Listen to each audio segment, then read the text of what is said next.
One of my very first memories of computer gaming is of the Monkey Island series. The second I heard the sound of flutes and marimbas waft through my ears at the beginning of Return to Monkey Island, I had a big, involuntary smile on my face. But no matter how excited I am to finally play the next game in the series, I imagine its co-creator, Ron Gilbert, is even more excited to finally have Return to Monkey Island released. Like a generation of people who grew up playing LucasArts adventure games on absolutely ancient computers, the secret of Monkey Island and its sequels were key in cementing a lifelong love of the point-and-click genre, something that almost went completely extinct. Well, Threepwood, what have you been up to? Oh, freebooting mostly, swashbuckles and so on. But now I'm getting an expedition together to find the secret of Monkey Island. The marketing and discussions surrounding Return to Monkey Island often say that the game starts immediately after the events of LeChuck's Revenge. This is pretty misleading. The events on Return of Monkey Island are latest chronologically, as showed by the fact that Elaine and Guybrush are already married and Melee Island has a new governor, all events that occurred in the third game or later.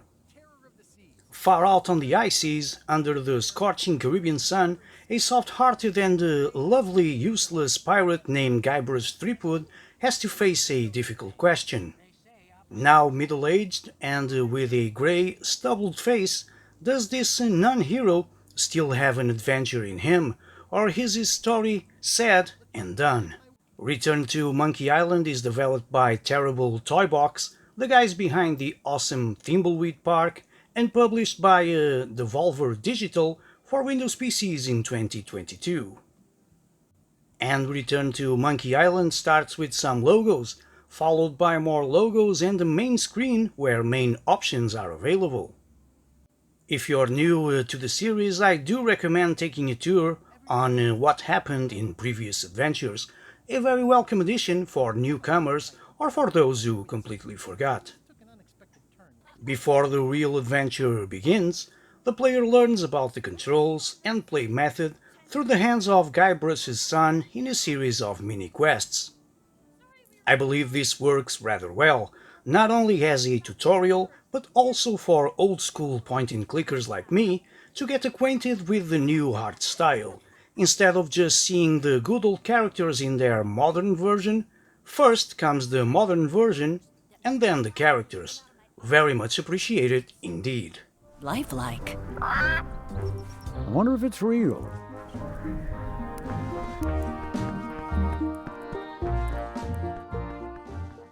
Guybrush starts his journey on Melee Island, determined to find the secret of Monkey Island. He brings his mission before the three new pirate leaders, who laugh him off. If this is sounding familiar, it's supposed to. This is just as much a nostalgia trip for Guybrush as it is for us. This story is about Guybrush's lingering obsession with the secret, which is necessarily tied with his memories of Melee and LeChuck. It isn't all nostalgic wank though. Guybrush's adventure has him visit brand new islands, as well as old ones, meeting new characters, as well as old ones. Fans will love to see the return of many characters, such as Stan the Salesman, Murray the demonic talking skull, and of course the mysterious voodoo woman. I hadn't heard there was a change of leadership. Oh no! Did nobody remember to notify you? Maybe your party invite got lost in the mail.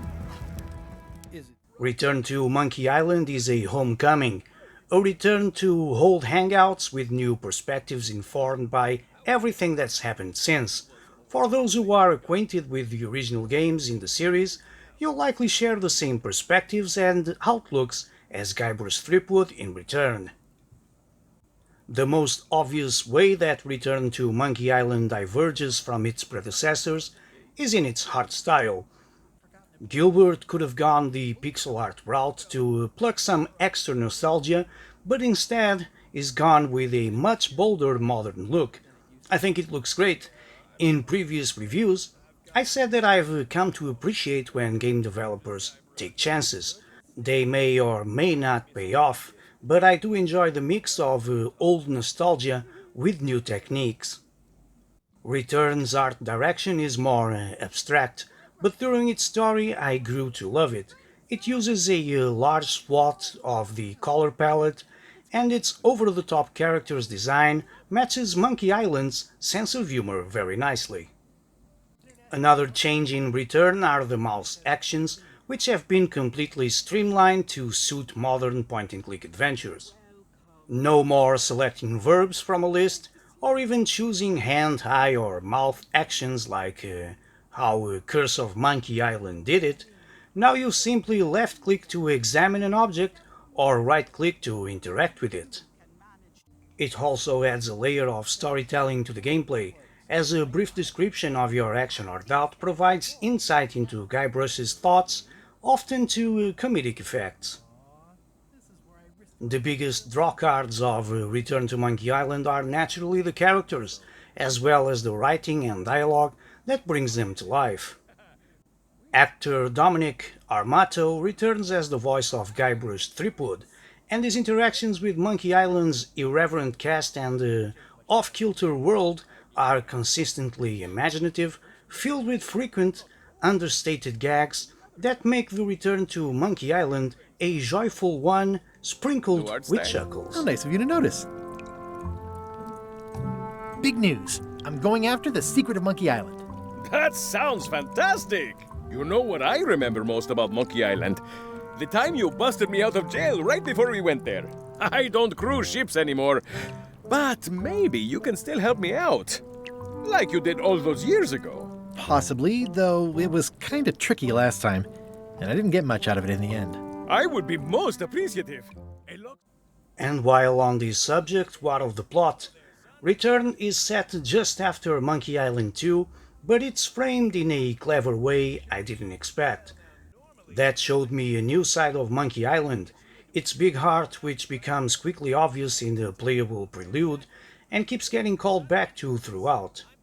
Its predominant story involves, what else, the search for the secret of Monkey Island, and that quest revolves around Guybrush's never-ending rivalry with the zombie pirate villain LeChuck and their love, not really a triangle, with Elaine Marley. In fact, Return obsesses over the foundational mystery far more than any of its predecessors did, and it's played up to a repeated comedic effect. Our decades of wondering if Gilbert will ever reveal the real secret of Monkey Island is mirrored in the game, with even Guybrush's wife Elaine speculative about why our hero continues to cling to it.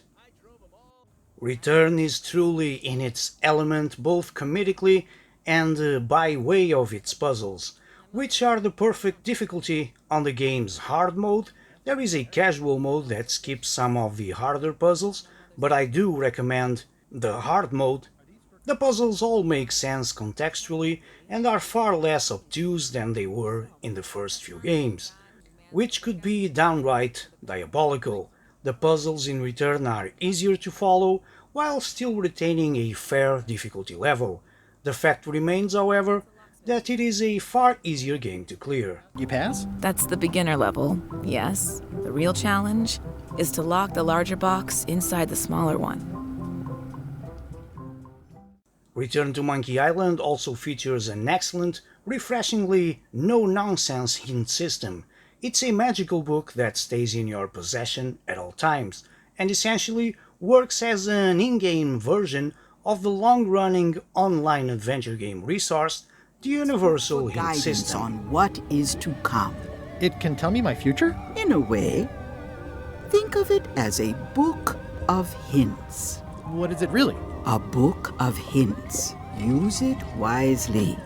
To know too much diminishes the voyage. Neat. Thanks. It offers a drip feed of obscure hints related to particular tasks that get incrementally more obvious the more you prompt it, even offering solutions outright if you really need it. It's quick to use and trusts you with controlling how much information you think you need.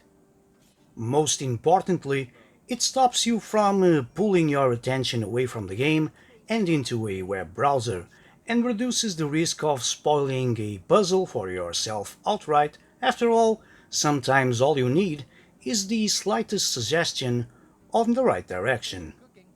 While one would never confuse Return to Monkey Island with any other game in the series at a glance, the delightful music could easily fool you into thinking you're still in 1991.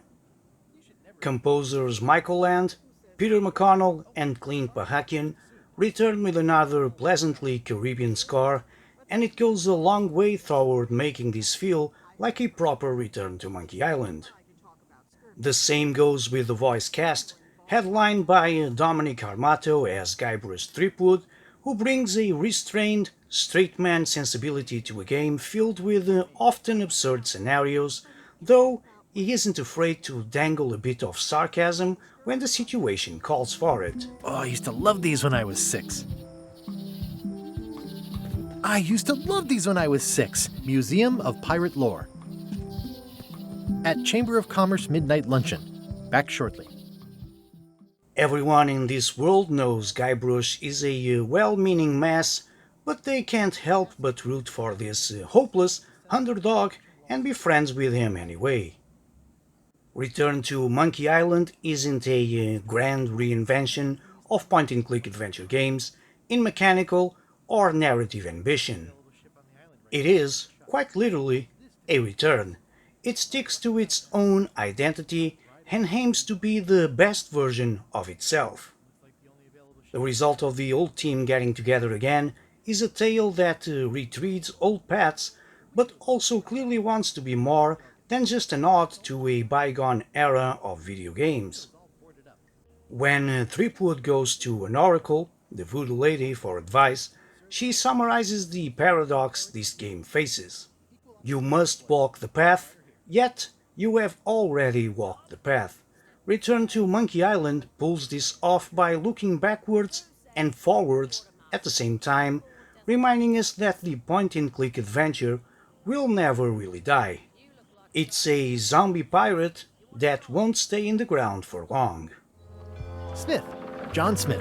Uh-huh. LeChuck gave me a blacklist and you're on it. In fact, you are the blacklist. I'm sorry, can't hire you. You're obviously Guybrush Threepwood. Well, that's a slight hitch. While on the topic of staying, why not stay on the channel and check the other videos that I have. Some are about point-and-click adventure games, so I do believe you will enjoy it. And again, while on the topic of enjoyment, if you enjoyed this video, leave it a thumbs up and subscribe to the channel because your support is always appreciated. Click that like button, subscribe button, and all buttons of that nature. As always, thank you very much for watching this quick video that you just did, and until my next one, look behind you, a three-headed monkey.